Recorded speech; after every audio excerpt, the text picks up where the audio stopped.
heavy in the box. Hold it down. Under the gun, Glenn with 2 9's. Gonna come in for the 10-piece. A whole lot of limp in here early. A lot of limp early on in this game. I don't know what they're trying to do. Weird. Jack's gonna open it up here. Queen 4 of clubs.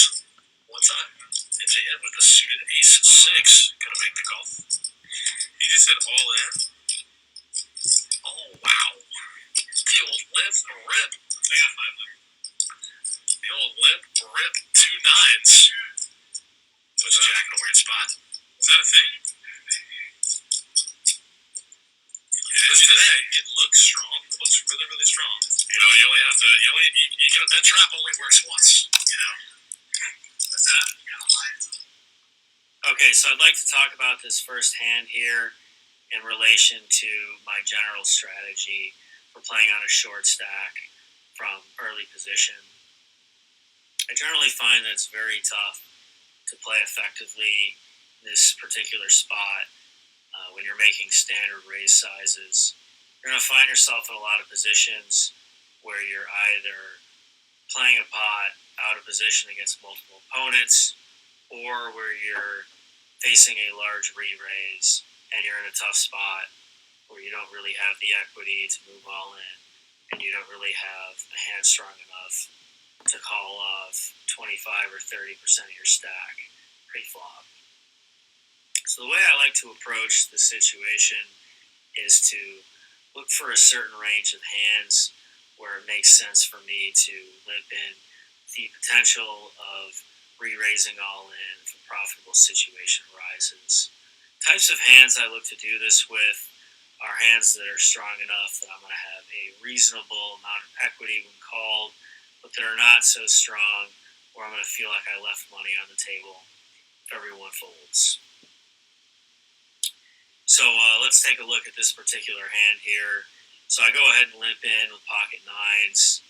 The hand folds around to a late position player named Jack.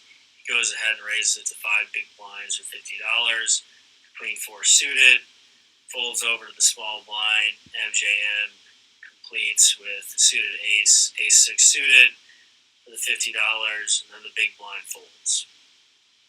So at this point, it's on me, and I go ahead and shove all in for $484 into a pot with $110 in dead money, not including my initial limit. So let's go ahead and talk through some of the math and strategy associated with this play here.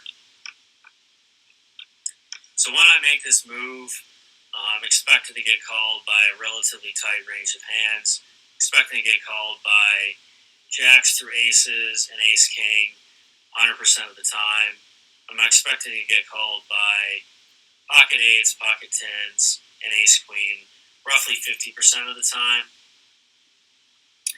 This constitutes a total number of hands of 54 out of a total possible 1,326 hands in poker, or a total call down percentage of approximately 4% of total hands.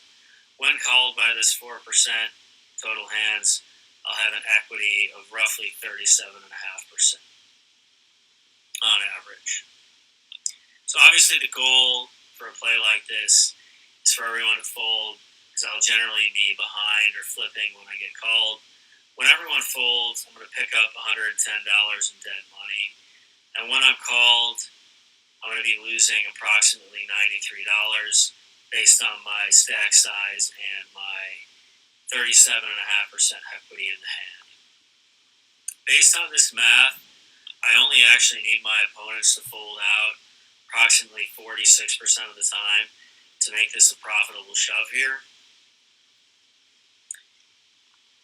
Now, I expect to get fold significantly more than 46% of the time.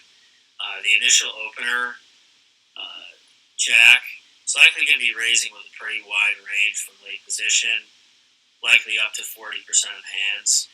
The fact that he chose to raise with Queen 4 suited supports my assertion here.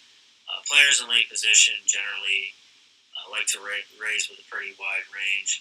Particularly skilled players like to raise with a wide range to take advantage of their post-flop play advantage, which we can neutralize by moving all in pre-flop. The field caller is probably not going to call the all in. If he had a strong enough hand to call an all in with, he likely would have re-raised pre-flop rather than just flatted. Based on my experience, I expect to get folds in these types of situations approximately 70 to 75% of the time. I believe you can increase that up to 80% if you're making these plays in the right games against the right players. Using the more conservative estimate of 70%, this play will result in an average profit of $49. I feel strongly that this is a profitable mathematical play, and based on the challenges of playing standard raises from out of position, I feel like this is definitely the most profitable way to play this hand on a short stack from under the